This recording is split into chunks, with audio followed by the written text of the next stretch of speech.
Assalamualaikum warahmatullahi wabarakatuh. Alhamdulillahirabbil alamin.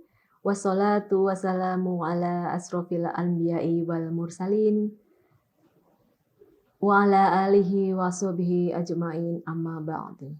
Rabbi srohli sadri wa yassirli amri wahlul 'uqdatam min lisani yafqahu qawli.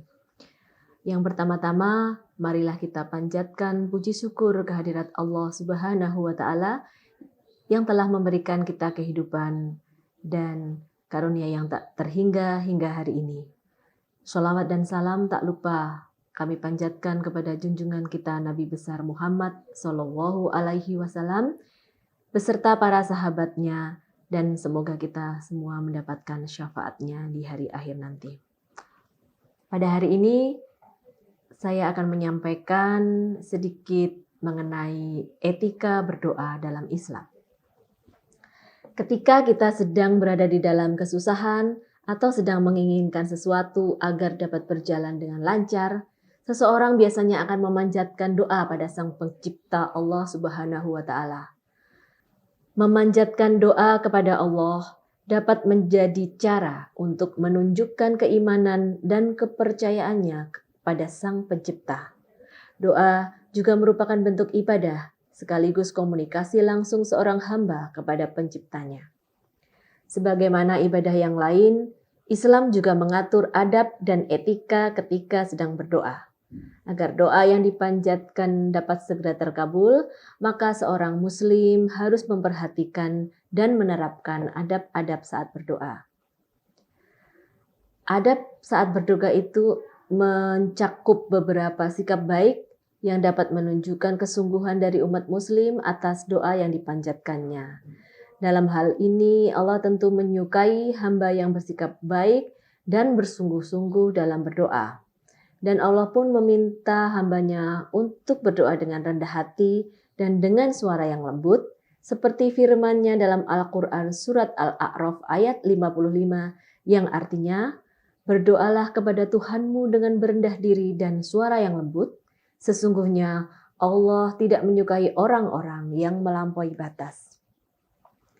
Adapun adab berdoa sesuai yang diajarkan oleh Rasulullah Shallallahu Alaihi Wasallam adalah antara lain sebelum berdoa kita terlebih dulu hendaknya memuji kepada Allah Subhanahu wa taala.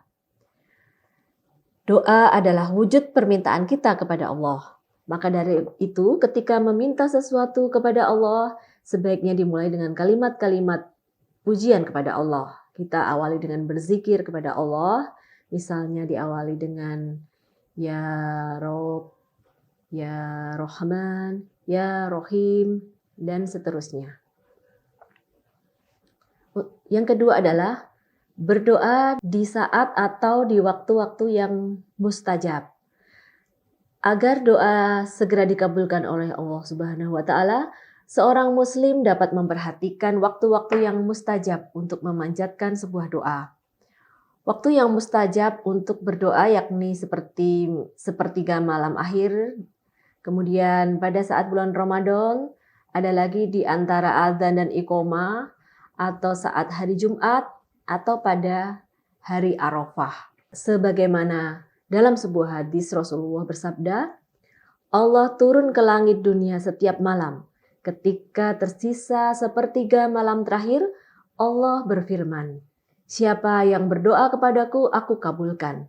Siapa yang meminta, akan aku beri. Dan siapa yang memohon ampun, pasti akan aku ampuni. Hadis riwayat Muslim. Yang ketiga adalah berdoa dengan menghadap ke arah kiblat.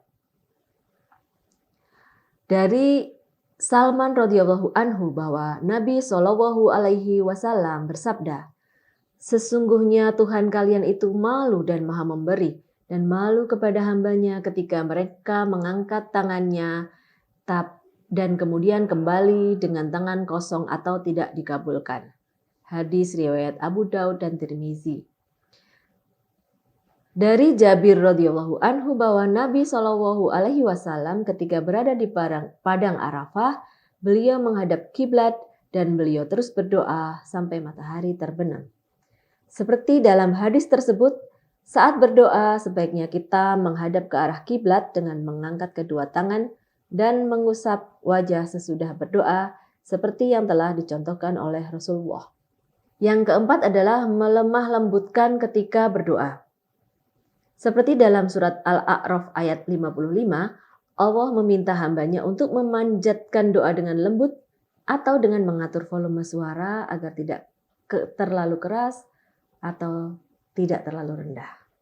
Yang kelima adalah seperti yang telah disampaikan dalam surat Al-Anbiya ayat 90 yang artinya, maka kami memperkenankan doanya dan kami anugerahkan kepadanya Yahya dan kami jadikan istrinya dapat mengandung. Sesungguhnya mereka adalah orang-orang yang selalu bersegera dalam mengerjakan perbuatan baik dan mereka berdoa kepada kami dengan harap dan cemas. Dan mereka adalah orang-orang yang khusyuk kepada kami. Dalam surat tersebut, Allah menyukai hambanya yang berdoa dengan penuh harapan dan rasa takut atas dosa-dosa yang mereka miliki sehingga dapat menghalangi tergabulnya sebuah doa. Kemudian yang nomor 6 adalah berdoa dengan penuh keyakinan. Selain berdoa dengan penuh harap dan rasa takut, ketika memanjatkan sebuah doa, kita juga harus yakin bahwa Allah pasti akan mengabulkan doa kita di waktu yang tepat. Dan Allah mampu mengabulkan segala doa yang kita panjatkan. Seperti yang disampaikan dalam surat Al-Baqarah ayat 186 yang artinya, dan apabila hamba-hambaku bertanya kepadamu tentang aku, maka jawablah bahwasanya aku adalah dekat. Aku mengabulkan permohonan orang yang berdoa apabila ia memohon kepadaku. Maka hendaklah mereka itu memenuhi segala perintahku dan hendaklah mereka berfirman kepadaku agar mereka selalu berada dalam kebenaran. Yang ketujuh adalah berdoa dengan penuh kesungguhan. Selain dengan keyakinan, Allah juga menyukai seorang hamba yang memanjatkan doa dengan penuh kesungguhan. Meski doanya tak selalu cepat dikabulkan, ia tetap bersungguh-sungguh dalam meminta permohonan kepada Allah. Dari Anas bin Malik radhiyallahu anhu bahwasanya ia berkata, Rasulullah Shallallahu alaihi wasallam bersabda, apabila salah seorang di antara kalian berdoa, maka berdoalah dia dengan bersungguh-sungguh dalam permohonannya kepada Allah dan janganlah ia berkata, Ya Allah, apabila engkau sudi maka kabulkanlah doaku ini. Karena sesungguhnya tidak ada yang memaksa Allah. Yang kedelapan adalah terus-menerus berdoa. Ketika suatu doa belum dikabulkan oleh Allah, seorang muslim hendaknya terus-menerus mengulang doanya dan bersabar hingga doanya itu dikabulkan oleh Allah. Dan Allah Maha tahu kapan doa itu akan dikabulkan oleh Allah Subhanahu wa taala. Yang kesembilan adalah menjauhi harta dan makanan haram. Dari Abu Hurairah radhiyallahu anhu, Nabi Shallallahu alaihi wasallam bersabda, "Wahai sekalian manusia, sesungguhnya Allah itu thayyib. Dia tidak akan menerima sesuatu melainkan yang baik pula. Dan sesungguhnya Allah telah memerintahkan kepada orang-orang mukmin seperti yang diperintahkannya kepada para rasul. Wahai rasul, makanlah makanan yang baik dan kerjakanlah amal salih. Sesungguhnya aku mengetahui apa yang kamu kerjakan." Adapun sesuatu yang dapat menghalangi terkabulnya suatu doa karena seseorang memiliki harta atau makanan yang haram. Maka agar doa kita itu segera dikabulkan dan diterima oleh Allah Subhanahu wa taala, maka jauhilah perkara yang haram yang tidak disukai oleh Allah Subhanahu wa taala. Yang ke-10 adalah bertaubat.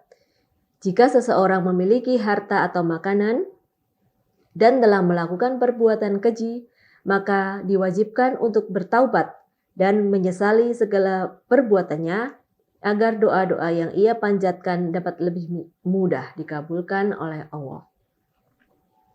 Demikian Bapak Ibu sedikit yang kami sampaikan. Apabila ada kesalahan mohon dimaafkan karena kesalahan datangnya dari saya sebagai manusia dan kesempurnaan hanyalah milik Allah Subhanahu wa taala. Wassalamualaikum warahmatullahi wabarakatuh.